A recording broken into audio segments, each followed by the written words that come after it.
Have you ever faced a task that felt too big for you? A challenge so huge you didn't know where to start?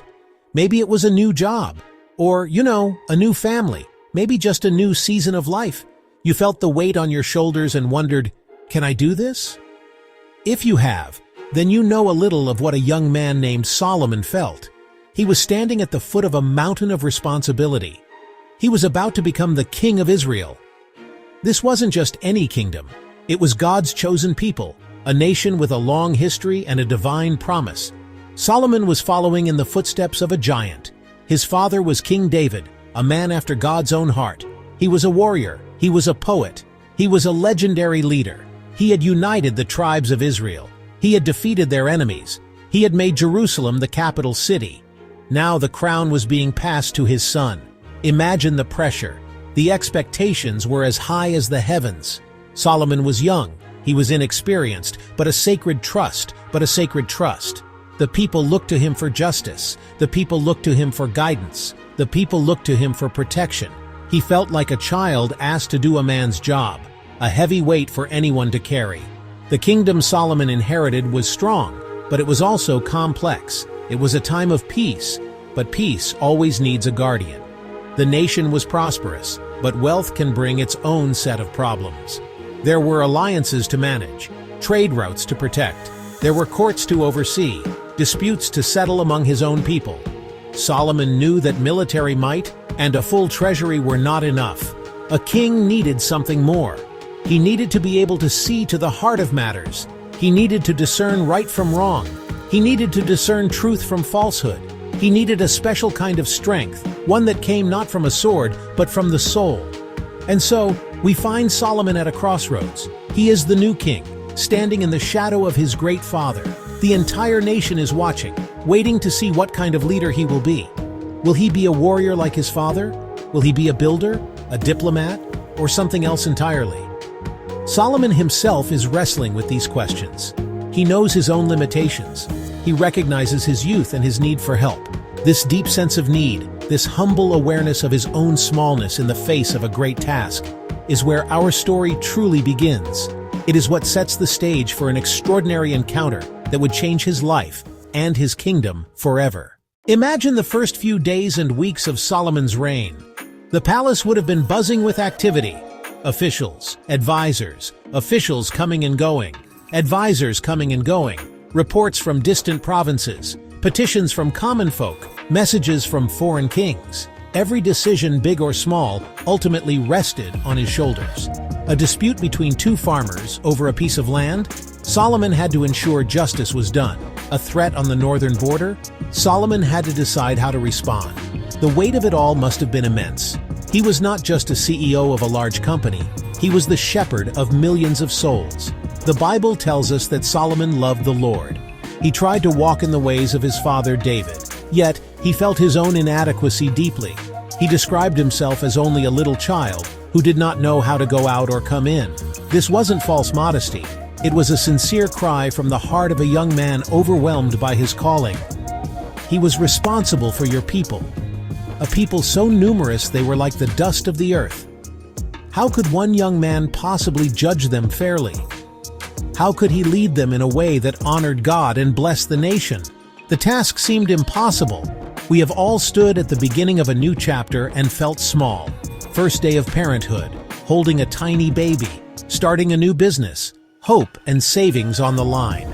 In those moments, we realize our own strength is not enough. We need guidance. We need wisdom that goes beyond our own experience.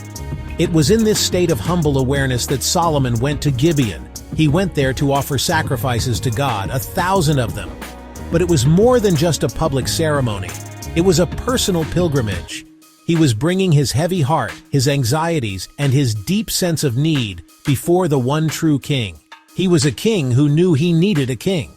And it was there in the quiet of the night that God would meet him. After the sacrifices, as Solomon slept, God appeared to him in a dream. This was no ordinary dream. It was a divine visitation, a moment where heaven touched earth.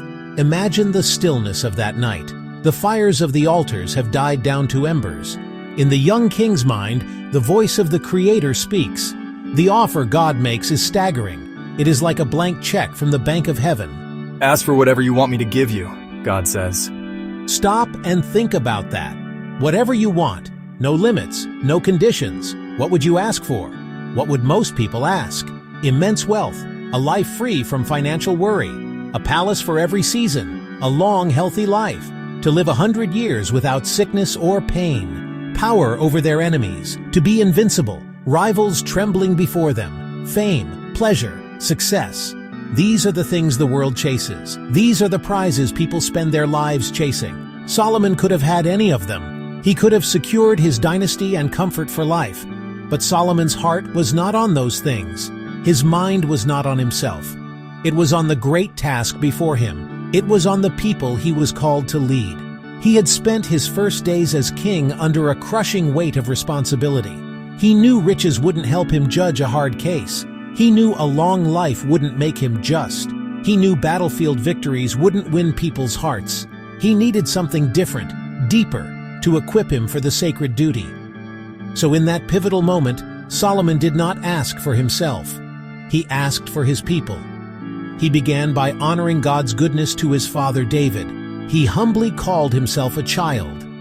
Then he made his request, a request that would echo through the ages, a request that revealed his true character, a request that pleased God. So God gave him not only what he asked for, but more. Solomon was about to make the wisest choice of his life, even before he had the wisdom he prayed for. Imagine lying down to sleep, your mind heavy with the day's worries. You are a new king. The crown feels more like a burden than a blessing. The problems of an entire nation rest on your shoulders. Then, in the quiet of the night, God himself appears to you in a dream. The vision is clearer than any waking moment. He speaks a sentence that would make anyone's heart stop. Ask for whatever you want me to give you. Can you hear the power in those words? So how do we begin? How do we, like Solomon, ask for and receive this gift of wisdom? The first step is humility. Recognize your own need. Admit you don't have all the answers. Admit you feel overwhelmed. Admit your understanding isn't enough. This isn't weakness. It's the start of true strength. An open hand, ready to receive. Look at the challenges in your life. Look at the responsibilities on your shoulders. Be honest with yourself and with God. Admit you need help. That humble confession begins your prayer for wisdom. The second step is to simply ask. The Bible promises it. Ask God, and He gives generously. This is the same offer given to Solomon given to you. You don't need grand ceremonies or sacrifices. You just need to ask. Do it right now wherever you are. God, I don't know what to do. Please give me a discerning heart. Show me the right way. God looks at your heart, not fancy words. He is a father who loves to give good gifts. The third step is to listen. Solomon asked for a hearing heart. Wisdom often comes as a still, small voice. After you ask, be quiet. Listen by reading God's Word, the Bible. Listen by seeking counsel from wise, godly people. Listen by noticing your life circumstances. Listen to the quiet nudges of your conscience. Create space to hear the guidance you asked for. Finally, the fourth step is to obey. When wisdom points the way, walk it, even when it's hard. Wisdom might tell you to apologize. Wisdom might tell you to change a habit. Wisdom might tell you to make a hard choice. Receiving wisdom is one thing. Applying it is another. Act on wisdom, and your capacity for it grows. Your discerning heart gets stronger. A humble prayer becomes a life lived in thousands of small acts of faithful obedience, building a life of peace, purpose, and blessing.